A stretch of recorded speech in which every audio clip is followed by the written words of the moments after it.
ক্রীড়া ক্ষেত্রে যে অন্যায় অনিয়ম এবং দুর্নীতির অভিযোগগুলো আছে এবং এখনো আমি দেখতে পাচ্ছি আপনারা সেগুলো সার্চ করে অনেকেই বের করছেন এবং মিডিয়ায় প্রকাশ করছেন, এজন্য আপনাদেরকেও ধন্যবাদ জানাই। এই বিষয়গুলোতে আমরা তদন্ত করব এবং যারা দায়ী তাদের বিরুদ্ধে ব্যবস্থা নেওয়া হবে এবং ভবিষ্যতে যাতে এরকম কোনো ঘটনা না ঘটে সেজন্য ইতিমধ্যে আমি বিসিবির সংশ্লিষ্ট এবং ক্রিকেট সংশ্লিষ্ট যাদের সাথেই কথা বলেছি যে গঠনতন্ত্র আছে আমাদের প্রত্যেকটি ফেডারেশনের, সেই গঠনতন্ত্রগুলো যাতে ডেমোক্রেটিক হয় এবং সেখানেও যাতে একনায়কতন্ত্র চর্চা করার সুযোগ না থাকে সেভাবে সেগুলোকেও পুনর্গঠন করার আমাদের পরিকল্পনা আছে। আন্তঃসংস্থা নেটওয়ার্ক ও কোলাবোরেশনে প্রাধান্য পাচ্ছে স্পোর্টসের জন্য জাতীয় এবং আন্তর্জাতিক পর্যায়ে পাবলিক প্রাইভেট একাডেমিয়া নেটওয়ার্ক স্থাপন। বিশেষায়িত শিক্ষা ও গবেষণা কার্যক্রমে যোগ হবে গুরুত্বপূর্ণ এবং সায়েন্টিফিক সব বিষয়, যার মধ্যে রয়েছে sports biomechanics, sports psychology, exercise physiology, sports medicine, sports science, PGD in sports science সহ আরও বিশেষায়িত কার্যক্রম।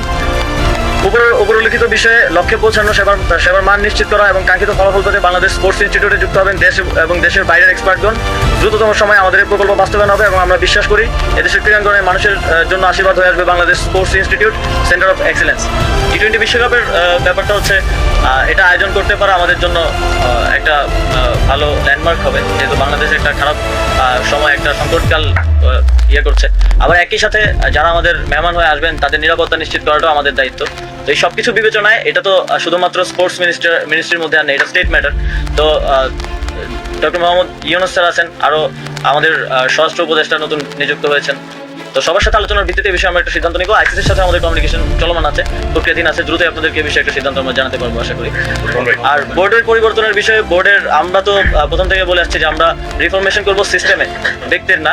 তবে সিস্টেমকে যারা খারাপ করেছে তাদের ব্যাপারেও পরিবর্তন আসবে, এটাও সুনিশ্চিত।